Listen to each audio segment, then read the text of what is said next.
നമസ്കാരം. അശ്ലീല ദൃശ്യങ്ങളും മെസ്സേജുകളും അയച്ച് തന്നെ ശല്യപ്പെടുത്തിയ യുവാവിനെ കൊലപ്പെടുത്തിയിരിക്കുകയാണ് യുവതി. കർണാടകയിലാണ് സംഭവമുണ്ടായത്. ഭർത്താവിന്റെയും സഹോദരന്റെയും സഹായത്തോടെയാണ് യുവതി ഈ കൊലപാതകം നടത്തിയത്. മാത്രമല്ല, തെളിവ് നശിപ്പിക്കാനായി ഈ മൂവരും ചേർന്ന് യുവാവിന്റെ മൃതദേഹം കത്തിച്ചു കളഞ്ഞു. ഒരു സ്വകാര്യ ലാബിലെ ജീവനക്കാരനായിരുന്ന ബസവനഗൌഡ പാട്ടീലാണ് കൊല്ലപ്പെട്ടത്. 26 വയസ്സുകാരനാണ്. സംഭവത്തിൽ ശ്വേത, ഭർത്താവ് ധൊട്ട, സഹോദരൻ വിജയ് എന്നിവരെ പോലീസ് അറസ്റ്റ് ചെയ്തു. ഒരു വിവാഹ ചടങ്ങിനിടയിലുണ്ടായ ഒരു പരിചയമാണ് ഒടുവിൽ കൊലപാതകത്തിൽ എത്തിയത്. ആ പരിചയം മുതലെടുത്ത് 1 വർഷത്തോളം യുവതിയുടെ പിന്നാലെ നടന്ന് ഈ യുവാവ് അശ്ലീല ദൃശ്യങ്ങളും മെസ്സേജുകളും അയക്കുകയായിരുന്നു.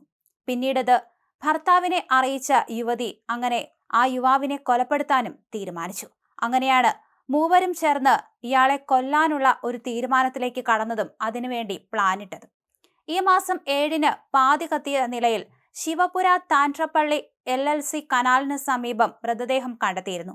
ഇതുമായി ബന്ധപ്പെട്ട അന്വേഷണമാണ് പ്രതികളുടെ അറസ്റ്റിലേക്ക് നയിച്ചത്. ഇയാളുടെ ഫോൺ കണ്ടെടുത്ത പോലീസ് പിന്നീട് ശ്വേതയുൾപ്പെടെ പലർക്കും ഇയാൾ മെസ്സേജ് അയച്ചിരുന്നു എന്ന് വ്യക്തമാവുകയായിരുന്നു. അങ്ങനെയാണ് ശ്വേതയിലേക്ക് അന്വേഷണം എത്തിയതും കൊലപാതകത്തിന്റെ കൂടുതൽ കാര്യങ്ങൾ വ്യക്തമായതും.